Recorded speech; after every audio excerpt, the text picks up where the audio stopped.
everybody, welcome to Movieverse. My name is Brian, and I am shoulder to shoulder with Greg and Jason. I got your names right this time. Yes. Anyways, today is our 14th? Is it 14th? Yeah. 14th episode of Movieverse, movie news show. Jason, welcome back to the show. It's good to be back. It's good to be back. I've been away for a minute. Yeah. Been away for a minute. Guys, I'm going to go ahead and start this off by announcing that we will be doing our live stream for 1,000 subscribers a week from today, I guess. So it would be the 13th of September, Sunday the 13th of September. We will be doing a live stream where we play Super Fight for you guys. And yeah, it'll be a live stream. All three of us will be there. Might have a fourth person there. We'll wait and see, but it'll be fun.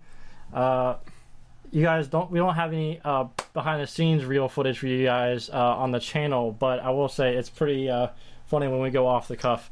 There's been quite a few times where I've gotten Greg about some with some stuff.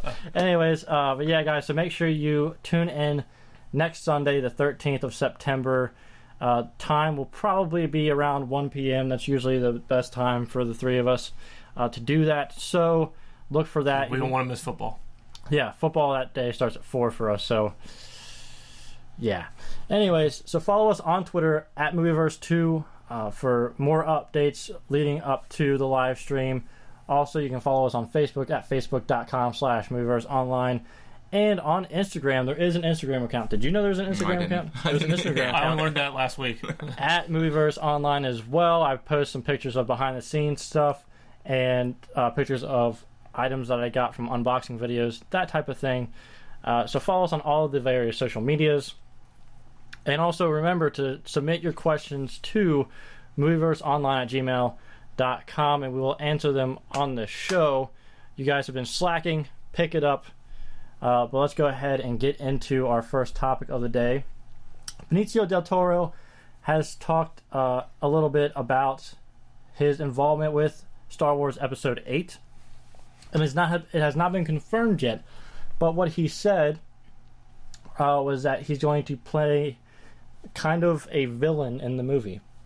Greg, what are your thoughts on Benicio del Toro? We also let slip out that they're going to start filming in March as well. Ooh. So that was kind of two parts. Cool. I mean, the one thing, I think he would make a great villain in that Star Wars universe. Yeah. I mean, the way it kind of came out, basically it translated to is like a villain. Yeah. Because this was a Spanish interview, so kind of translations kind of get a little mixed up there, but I mean, it does sound like lost in translation. He's going to have, he's going to have a significant role in the Episode 8. Yep. Jason, what are your thoughts? No, it's really exciting. He's a solid actor. I'm really looking forward to Sicario with him in it too. But he's a solid actor, and I think it's more like he probably sees, like, the character probably sees himself as good, but he's technically the villain for us fans. Yeah, and that's what a lot of, like, Adam Driver, who is playing Kylo Ren in Episode 7, that's something that he said. He doesn't see himself as the villain. He believes that he is doing good. Right. I just want to see Benicio del Toro's Collector in the Star Wars universe. I think that'd be awesome. No, but yeah, like you guys both said, he's a good actor. He immerses himself in the roles, as you do see with the Collector and all the other roles that he's played.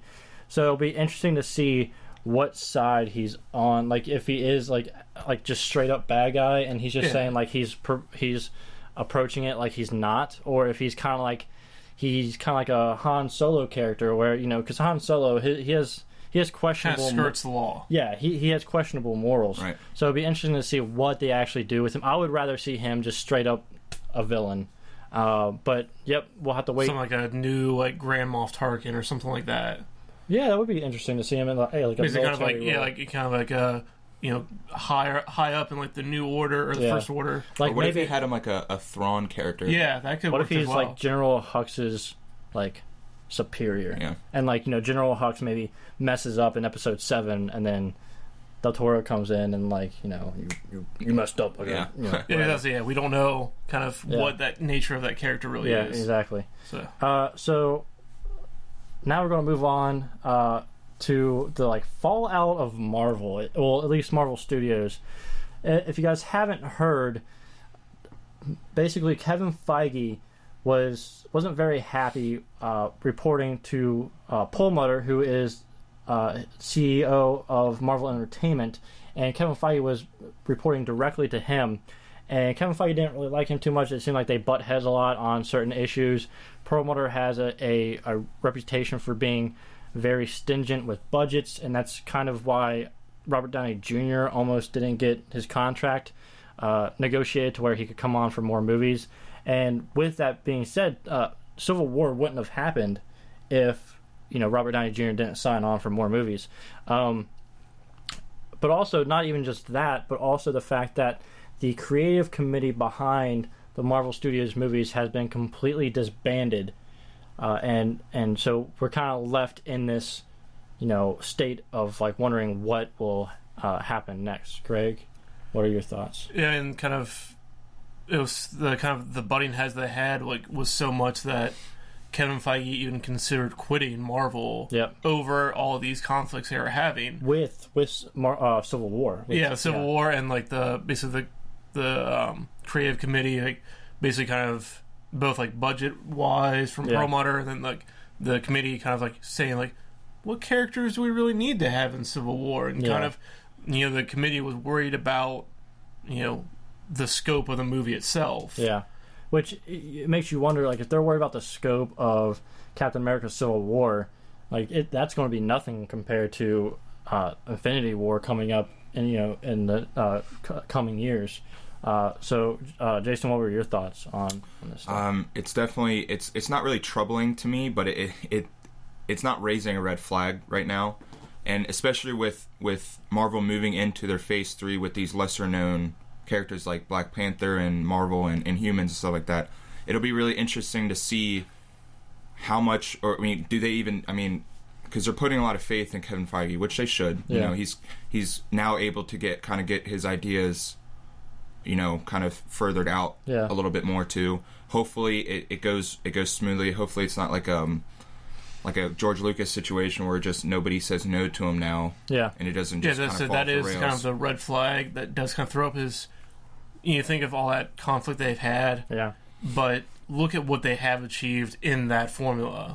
Right. And what I want to point out is this creative committee that we're talking about, who was in charge of the Marvel Studios movies, includes Marvel Entertainment President Alan Fine, Marvel Comics writer Brian Michael Bendis, the publisher for Marvel Comics, Dan Buckley, and Marvel Entertainment CCO, Joe Quesada. And so basically, this worries me, because, like we've said, the Marvel Cinematic Universe to this point has been very successful. Yeah. The movies have been good. There have been a couple ones that were letdowns, like Avengers Age of Ultron. People, even if it didn't make the money that Avengers made, that's beside the point, but people say they had problems with the story and certain aspects of it being really CGI heavy, to where it was noticeable that it was all CGI. So, there are movies like that make me think, okay, if these guys weren't involved in that, would it have been a better situation? But at the same time, do you think, even Winter Soldier would have been a better movie with $50 million more in budget? That was already a great movie. I don't know how they could have. But it's still you could just see someone like Fee who have all these great ideas. Yeah. You have all these budgets to start ballooning, and the movies aren't as profitable as they used to be. Yeah, I just, I have faith in Kevin Feige. He does know his stuff. He has been working on Marvel movies since the first X-Men movie. He's been attached to every single Marvel movie because of his knowledge of the Marvel comics. So it's not that I don't have faith in him in that respect. It's just when you have a working formula and it changes drastically like this has, it leaves it open for, Fantastic Four to happen, Fant-Four-Stick. So that's what worries me about it. But, we'll have to wait and see. Another thing that I kind of think about when I hear this is how far along in the overall storyline of the Marvel Cinematic Universe, because you have the overarching story, and then you have the small movie stories inside that. I wonder how far they were in that overall arc, to where when are we actually going to notice that this creative committee is no longer involved. You know, are we going to notice? Are we going to notice big changes from movie to movie, or are we going to notice after they finish out Infinity War? If that's when we're going to notice that there's a huge change. Actually, I would imagine you'll probably see it with Black Panther because they haven't announced like that they finished that script. Yeah. So I feel like probably Black Panther is probably not going to be the first movie you'd really notice anything significant. Yeah. And you know, I think a bright spot in this is that Kevin Feige isn't a director. You know, they're choosing, you know, like the James Gunns, you know, people like that who can come in and tell a story. Yeah. Yes, he has an kind of an arching hand in it. He has a hand to play in all these movies. But you know, if you look at like George Lucas or Michael Bay, you know, they just didn't have people to say no. Yeah. You know, it's the budget. It's going to come. It's going to be. No, I think it will be noticeable probably in the next two, 3 movies. Yeah. But just the fact that he isn't directing, hopefully that, you know, I hope the budget for Infinity War is astronomical, because you're talking about these Avengers movies are making over $1 billion each.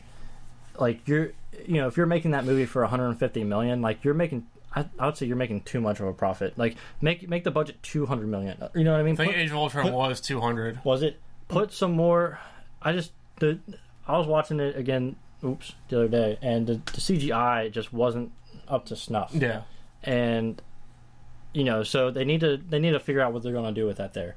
But yeah, so keeping in with some more Marvel stories, Kevin Feige had talked about, you know, the future of Avengers members, and he said that they're open to the fact of you know, recasting existing characters, re-signing actors, introducing alternate versions of the characters, for example, Bucky or the Falcon as the new Captain America, and having Lady Thor, that type of thing. What are your guys' thoughts, Jason, first on that little topic right there?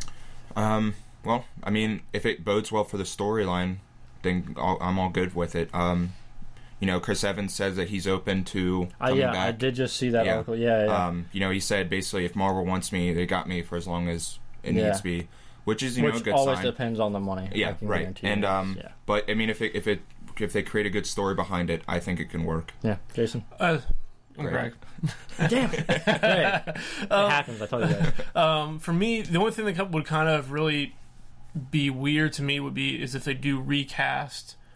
You know, for example, like recast Tony Stark. Like, if you want to introduce, because they already did it, because they introduced Ant-Man as Scott Lang, the second Ant-Man. Yeah. You know, so would be the weird. Recast, you know, with Don Cheadle and that's a little different because they're not they're not the hair character. Yeah, supporting. I mean, you know, especially after what Tony Stark did. The uproar that would happen if they recast Tony Stark. But like these kind of because yes, there have been different iterations of Thor, Captain America, like those characters that, again, like if you're following kind of those, you know, I don't want to say origins, but you know, rebooting there. Well, what you mentioned about them recasting Colonel Rhodes, aka, you know, War Machine, they had Don Cheadle come in, but Terrence Howard wasn't really like, he didn't make War Machine or Colonel Rhodes, but Robert Downey Jr. has made Tony Stark. Like he is synonymous with Tony Stark to the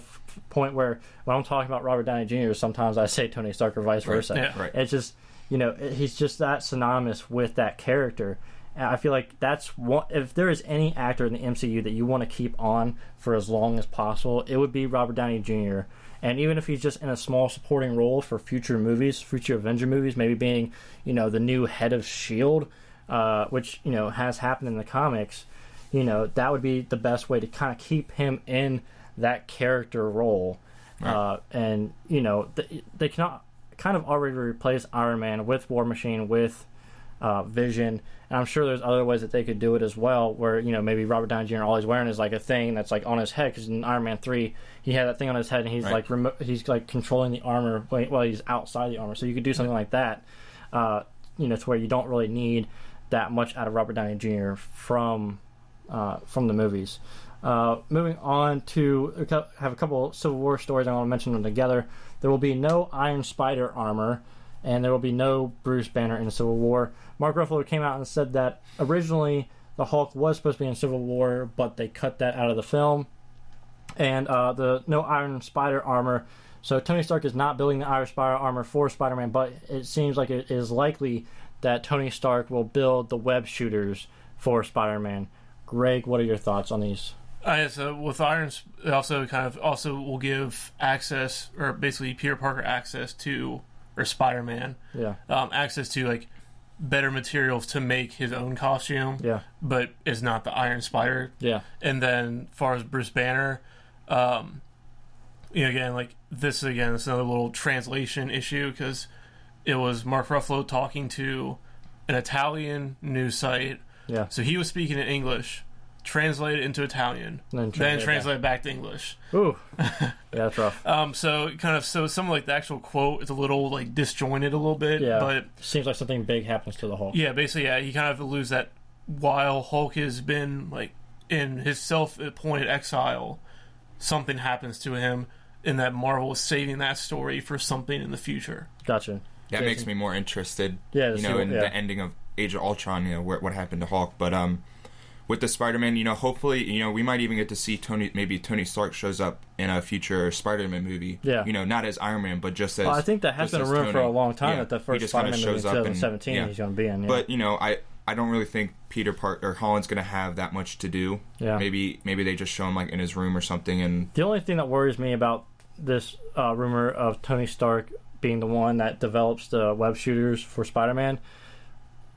Peter Parker is a very smart individual, and he has the ability to develop those things by himself. And I think that you're kind of missing out on that opportunity to show his intelligence. Well, it's also, I think it's kind of also a case like the costume, like basically Tony Stark is probably giving him the resources to make better ones. Maybe he like lets him play in his lab or something. Yeah, so we see Peter Parker with this like kind of amateurish costume and equipment. And kind of Tony Stark pulls him in like, "Hey, kid, go work in here." Yeah, like knock yourself out. Yeah. All right, guys. Now we only have a couple of quick hits today, but the first one, Stan Lee has revealed why Fantastic has failed. Stan Lee says that the reason why Fantastic Four failed was because he didn't have a cameo in it. But I want to say, I think Stan Lee didn't want to have a cameo in the movie because it was so terrible. He said he hasn't seen it. Yeah, and he even said that he hasn't seen the movie, but it was probably because he wasn't in it that it failed. Greg, your thoughts? He also went on to say like a more serious reason of basically they didn't even consult him on the story. Oh yeah, and he is like he made like his first like actual superhero comic book was Fantastic Four. So that's why when I heard that he wasn't going to be in, I'm like something's up with this because like he would show up for sure in his first ever comic book. Yeah, and like again, when you have access to Stan Lee, how do you not call him up and just like, hey, what do you think about this? Yeah, why don't we make it a horror? He'd be like, okay. Well, why don't we have the studio mess around with it? Don't do that. Like, if there was one person to call for Fantastic Four, Ghostbusters. It is. It is. Yeah. But I really do think that he probably heard some behind the scenes stuff and was like, I don't want anything to do with that. Yeah. It also it probably also shows the continued like fraying of relations between 20th Century Fox and Marvel. Yeah, you did hear that. One of the main people who was standing in between 20th Century Fox and Marvel Studios was none other than Ike Perlmutter. So it's interesting, harping back to that story. If now that they've kind of separated from Perlmutter, if Marvel Studios will be able to make some type of deal with Fantastic or 20th Century Fox for some shared rights things like Sony did. Because also too, like Perlmutter basically canceled the Fantastic Four comics and he is the one who canceled merchandise, to basically kind of snuff out the Fantastic Four at Fox. I wonder how much clout Kevin Feige has. Well, now that he's reporting straight to Disney, whether he can get his boss to tell Perlmutter to knock that crap off if they can get the right. You know what I mean? Yeah. To if they reinstate the rights, if 20th Century Fox is willing to play ball. Moving on. Mega Man is getting his own movie. Surprise with this new rejuvenation with gaming movies or video game themed movies. It seems like Mega Man, the classic video game character, will be getting his own movie. It's in development at 20th Century Fox. Jason? Is this live action or is it going to be animated? It's the rumors saying live action because he has 20th Century Fox and Chairman Entertainment or Chairman. I'm sorry if I don't really know how to pronounce that. Yeah, but it's the same production company that did the remakes of the Planet of the Apes. Now I have a couple comments on this. First off, I think if you do the old, like the classic Mega Man like outfit where he has like the big old bowl head or whatever, I think it would look ridiculous. On the other hand, if you go for a more updated version where he's like this cyborg, like very serious, gritty thing, I don't think that will work either. So I'm really kind of I'm iffy on. Like I like the fact hearing that Mega Man's getting his own movie. I'm just not sure how they're going to do it. Luckily, we have people more experienced than me at making movies doing this. Jason, what are your thoughts? Yeah, I mean, just what you said, just hearing Mega Man getting his own movie, I don't, without any story details, I don't know how to respond to that, really. Yeah. Because what you just said, I agree. I don't really see how his look how good will it look on screen? That's the only thing that... Yeah, for me, like they didn't announce any kind of story details or even like a release window or anything like that. Promo, or like basically, this was literally just kind of a press release. It kind of was just saying that the Fox and Sharon got the rights to it, basically. Yeah. But like I could very easily see it. Like I feel like I wasn't really a big fan of the games themselves. Yeah.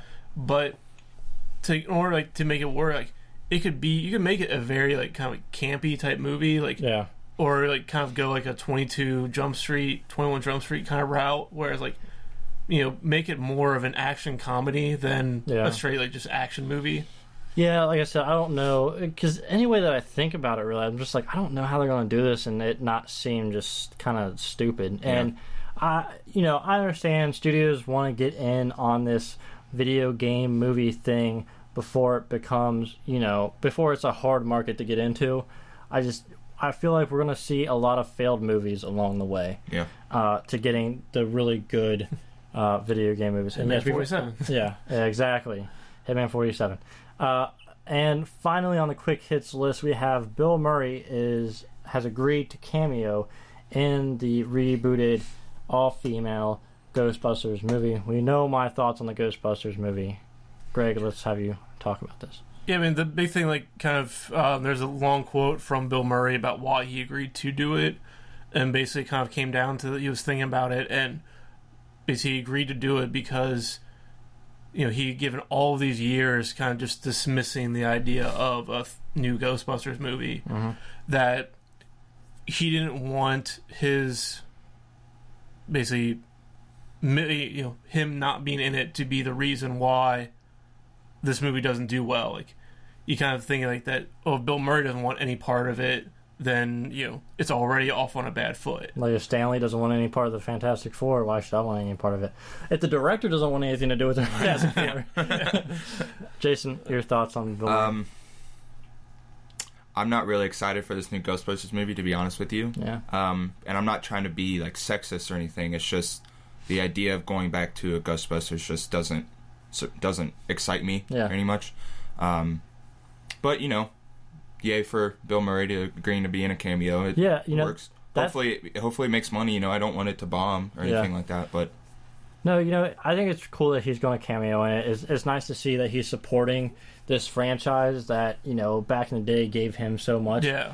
I've talked about this before. It's not the fact of female Ghostbusters. It's the actors or one actress specifically that they got for the movie that makes me not take this movie seriously at all, to the point where I don't want to see it.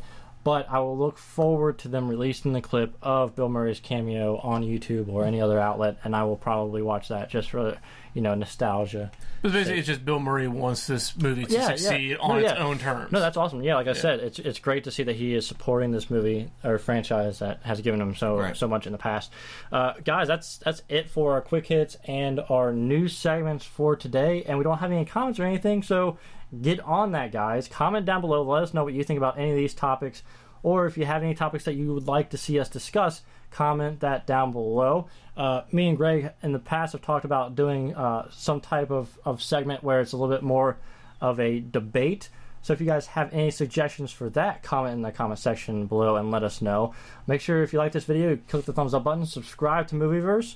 We recently got 1,000 subscribers, so thank you guys for that. And we will be doing a live stream a week from today, so that is September 13th on a Sunday at 1 p.m.